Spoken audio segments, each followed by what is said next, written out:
All morning, Deneen Borelli, Newsmax. We'll show you a live look here, courtesy of EarthCam. We bring you here because 5 Louisiana minors and their parents are suing the state, attempting to block the enforcement of the state's new ban on gender-altering treatments and procedures. So the ban in Louisiana blocking anyone under the age of 18 from undergoing hormone treatments, gender reassignment surgery, or puberty-blocking drugs.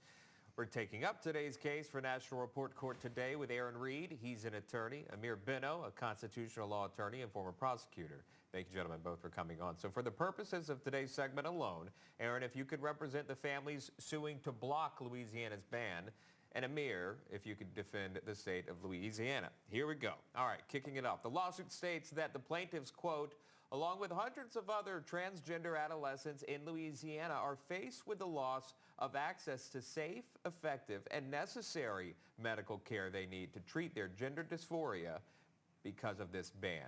We'll jump to Aaron again from the families here that are suing to block this Louisiana ban on gender-altering procedures for minors here. Can you walk us through the argument from the family's point of view? Thank you guys for having me on. So the families are essentially saying that there are children, there are times where this type of hormone treatment is absolutely necessary. And just like anything else, when you're a parent, you have the ability to oversee your children and make decisions on behalf of your children. Those decisions still need to be made, and the parents have a right to make those decisions with their children.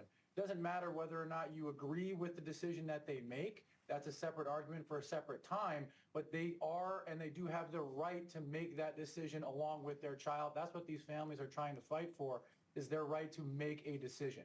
We can disagree with the decision all we want, but they still have the right to make it. Okay, and we've been following these stories, so this is probably familiar for our audience. Again, you hear, is it the parents' right to decide, or should it be up to the state to ensure that none of these minors are undergoing these irreversible surgeries? Amir, that's where we bring you into the conversation. The new Republican governor, Jeff Landry, has not commented publicly on the lawsuit, but had previously expressed support for this ban. What's the state's defense here? Well, the state's defense is going to be essentially that the state, not the federal government, not anybody else, but the state regulates the practice of medicine in each state. That's the way it works in our country. We don't have a national oversight. It's left by the 10th Amendment to the states to regulate that. And that means that they can look at controversial medical practices.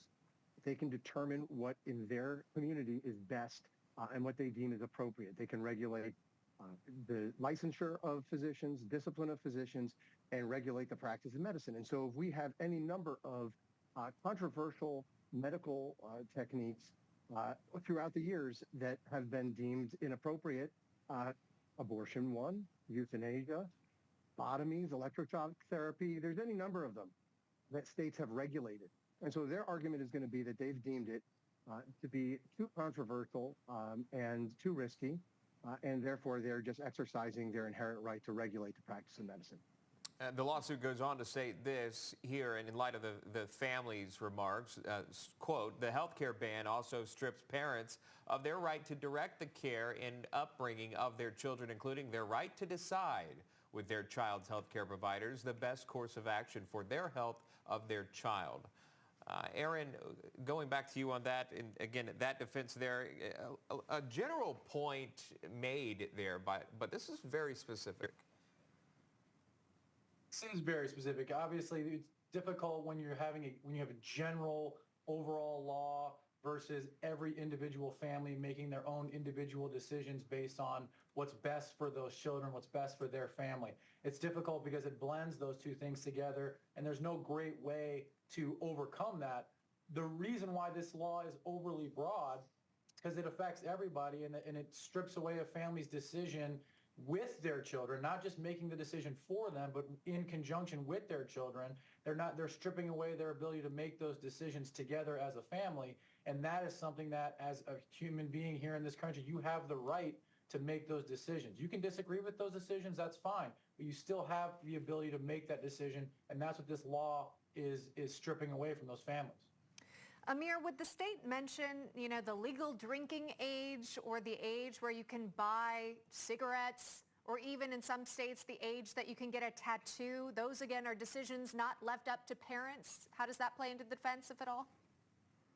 Well, that's what I was saying, that there is a certain number of things that the state will regulate and protect their children in their state. And if that includes controversial or untested therapies and treatments. So yes, just as they would regulate those things that you've mentioned, if they feel that maybe the science has not yet built up to the point to give us any sort of confidence that in 10, 15 years, people will be deeply regretting these decisions, and they feel that it's too much too fast, and so they want to pump the brakes a bit on it.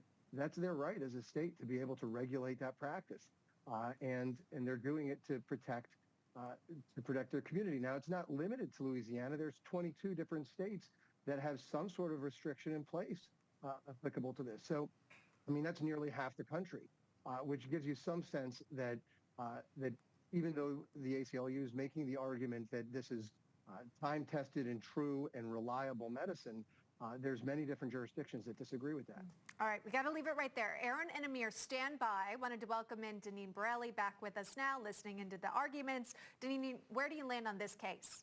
Well, look, this is the state's effort to protect children, and in this case from puberty blockers and from sex change procedures, which are both known to have long-term negative consequences. And so I side with Amir with this. I think it's very dangerous to tinker with Mother Nature, and so I agree with Amir. Okay, and again, it went up through the legislature in the state. The governor seems to be on board. Thank you all for coming on, Aaron and Amir and Deneen. With that, National Report Court is adjourned. Coming up, we continue to follow that House Oversight Committee hearing on whether to hold Hunter Biden in contempt, who made a surprise appearance and then departed. Our political panel is going to weigh in up next.